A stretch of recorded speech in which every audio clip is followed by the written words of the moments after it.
તો બનાસકાંઠામાં મહાશિવરાત્રી પર્વની ધાર્મિક માહોલમાં ભવ્ય ઉજવણી કરવામાં આવી રહી છે। ડીસાના પ્રખ્યાત શિવધામ ખાતે યોજાયેલા મેળામાં વહેલી સવારથી શિવ ભક્તોનું ઘોડાપૂર ઉમટ્યું। સમગ્ર શિવાલય પરિસર હર હર મહાદેવ અને ઓમ નમઃ શિવાયના નાદથી ગુંજી ઉઠ્યું। અહીં ભક્તો માટે એક જ સ્થળે 12 જ્યોતિર્લિંગના દર્શન કરવાનો અનેરો લાહવો રાખવામાં આવ્યો છે।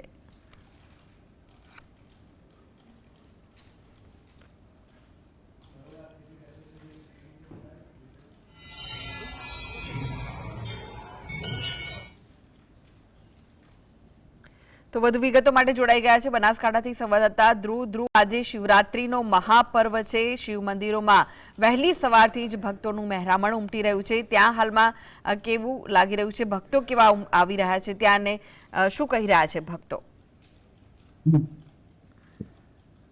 ચોક્કસ કૃષ્ણ જે રીતે દેવાદી દેવ મહાદેવ અને જે રીતે આજે મહાશિવરાત્રીનો પાવન પર્વ છે, જે રીતે મોટી સંખ્યાના અંદર બનાસકાંઠા જિલ્લાના ડીસા પંથકમાં જે શિવધામ આવેલું છે, 12 જ્યોતિર્લિંગ અહીંયા એક સાથે છે। એટલે જે ભક્તો છે તે વારાફરતી જે રીતે તે લોકો અને તે લોકોનો સમય ના બગડે તે પ્રમાણે તે લોકો જે શિવલિંગ છે તે અભિષેક કરતા હોય છે, ભગવાન શિવના દર્શન કરતા હોય છે અને ધન્યતા અનુભવતા હોય છે। કારણ કે જે આજે તો મહાશિવરાત્રીનો પર્વ છે, વહેલી સવારથી અહીંયા ભક્તો આવી રહ્યા છે।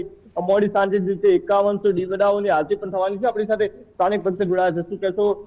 શિવધામ ને અહીંયા જે ભક્તો આવી રહ્યા છે વહેલી સવારથી, શિવરાત્રીનો મહિમા અને જે ભક્તોનો જે રીતે જોશ છે, શું કહેશો?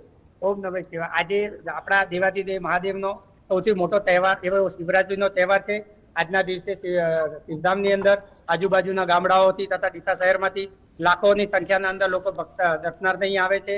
સવારે 5 વાગ્યાથી જ લોકોનો ઘસારો ચાલુ છે ભક્તોનો દર્શનાર્થ માટે, અત્યારે પણ ચાલુ છે। સાંજે આના કરતા પણ વધુ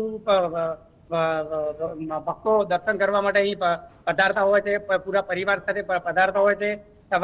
સવારથી સાંજ સુધીમાં આરતીનો લાવો લેતા હોય છે। સાંજે 5100 દીવડાઓની આરતી પણ થાય છે। રાતે તથા સંપૂર્ણ દિવસે તથા આખી રાતે ભજન કીર્તન પણ ચાલુ રહે છે તથા આજુબાજુના ગામડાઓમાંથી લાખોની સંખ્યામાં લોકો દર્શન પધારે છે। અને શિવરાત્રીમાં જે પણ લોકો ભક્તો દર્શન માટે આવે છે એમના માટે અમે રાજગરાના શિરાનો પ્રસાદ પણ રાખેલો છે, જેઓ લોકો લઈ અને દર્શન કરી અને ધન્યતા તો 12 જ્યોતિર્લિંગ એ આવેલા છે, એટલે ભક્તોને પણ સમય મળી જાય છે ભગવાન શિવના જે રીતે પોતાના રીતે પૂજા પાઠ કરી શકતા હોય છે। હા, એમને પણ સમય મળે છે, કારણ કે મંદિર સંપૂર્ણ 24 કલાક માટે ખુલ્લું જ રહે છે। સવારના 4 વાગ્યાથી કરી આખો દિવસ અથવા આખી નાઈટ દર્શનાર્થીઓ માટે મંદિર ચાલુ જ હોય છે અને ભજન કીર્તન હોય છે। જેમની બાધાઓ હોય છે, જેમને પૂજા પાઠ હોય છે, એ લોકો પૂજા પાઠ કરે છે। જેમને ભજન કીર્તન કરવા હોય ભજન કીર્તન કરે છે, જેમને આરતી કરવી હોય આરતી કરે છે। અને દર્શનાર્થીઓ સંપૂર્ણપણે આજે શિવમય થાય છે અને શંકર ભગવાનની બહુ ઉત્સાહથી પૂજા પાઠ કરે છે।